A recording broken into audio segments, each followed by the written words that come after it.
Subscribers yang berbahagia, kita jumpa lagi dalam link ini, link mengedukasi kita untuk mencerahkan pada masyarakat tentang hukum. Beberapa saat yang lalu saya ditanya oleh beberapa subscribers tentang status hukum apabila ada antara dua kutub ya, dua pihak, yaitu pelapor dan terlapor, salah satunya meninggal dunia. Nah, ini pertanyaan saya akan mempertegas di dalam penjelasan saya.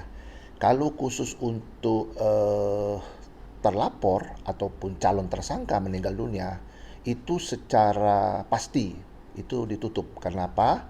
Walaupun itu dia tidak terbukti maupun dia juga terbukti melakukan tindak pidana, tetap ditutup kasusnya karena itu demi hukum.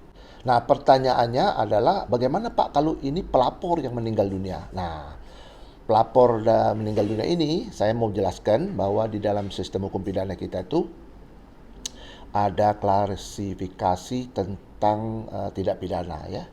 Yang paling utama itu adalah tindak pidana mengenai jiwa ya, artinya jiwa orang ya, manusia yang kehilangan jiwanya, itu merupakan tindak pidana yang berkenaan dengan kepentingan publik. Jadi saya pertegas lagi bahwa yang mengenai kejahatan terhadap jiwa ini adalah kejahatan-kejahatan yang berkenaan dengan kepentingan publik.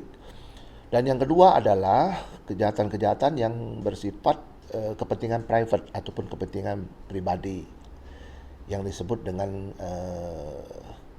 kejahatan-kejahatan terhadap harta benda ya. Jadi apabila pelapornya itu meninggal dunia, kalau tindak pidana itu berkenaan dengan kepentingan publik, maka itu tidak bisa dihentikan karena kepentingan publiknya belum selesai. Namun apabila itu berkenaan dengan kepentingan privat ataupun pribadi, contoh misalnya saya merasa ditipu dan terus saya melaporkan, terus saya meninggal dunia nih dalam proses itu. Nah, itu kepentingannya sudah selesai. Nah, udah selesai, yang itu yang saya maksud, itu yang bisa ditutup ataupun yang bisa dihentikan penyelidikannya. Nah, dalam hukum pidana memang khusus untuk meninggalnya pelapor ini tidak diatur. Namun beberapa sarjana ataupun ahli menafsirkan bahwa yang di dalam beberapa catatan yang saya baca itu, referensi yang saya baca itu memang terlihat bahwa kepentingan publik itu di atas segala-galanya. Jadi kalau itu berkenaan dengan kepentingan publik, maka walaupun si pelapornya sudah meninggal dunia, maka kasusnya tetap bisa diteruskan.